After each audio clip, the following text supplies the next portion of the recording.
They appeared along the southeastern coast, a group of shallow islands that rose from the receding waters of the Ice Age. Fragile bits of land anchored by tenacious grasses and pebbles, the islands moved constantly with the roil of the tides and the violent storms that buffeted the coast. Over time, the islands began to form themselves as the plants and shrubs took hold. They would continue moving to the west, changing their shape, always searching for a place of permanence. Dotted with swamps, marshes, and bogs, and tempered by the sea breezes and the hot, humid air, the islands were rich with flora and wildlife.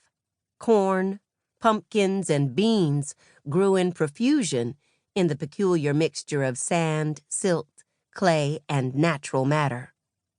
Wild grapes hung from the boughs of the great oaks, and walnuts and pecans rained down when the warm breezes blew through. Huge herds of white-tailed deer roamed the coastal lands, while black bear stalked the swamplands and wild turkeys sounded their warnings from the lush underbrush. The waters, both fresh and salt, abounded with mullet, brim, rock shrimp, spots, oysters, and crab. Then, as always, following the trail of wildlife came the ancient people. At first, they fled the raids of the north. Then they sought the warmer climes and the gentler breezes. When they came upon this land of abundance, they gave praise and offered tribute to Mother Earth for her kindness and generosity.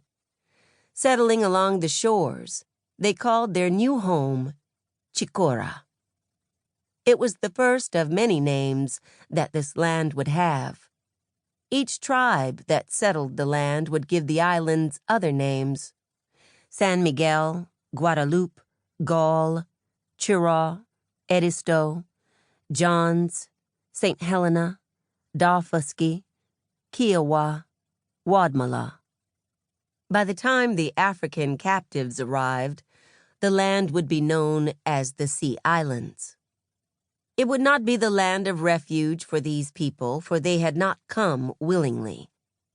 Herded onto the ships that would transport them across the Atlantic Ocean, the peoples of West Africa, stolen from Gambia, Angola, Benin, Sierra Leone, Niger, and the Gold Coast, would arrive in Charleston, South Carolina, destined for the harsh work on plantations throughout the South. For some, the trip would be even longer, to the far reaches of Texas. For others, it would be a short trip down the coast to the rice and cotton plantations of the Sea Islands. For most, it would be the last trip of their lives. They would spend their entire lives on the islands, laboring from day clean to day done. Clearing the land, dredging the swamps, building the houses, planting the seed, and harvesting the crops. They would rarely see their white masters, who had long since quit to the mainland, escaping the heavy, humid air, the sulphurous swamps, the poisonous snakes, and the black swarms of mosquitoes that brought the plague of malaria. It would be a severe life, but left to their own means, they would survive and thrive, raising their families, praying to their gods, holding sacred the ways of the lands from which they had come.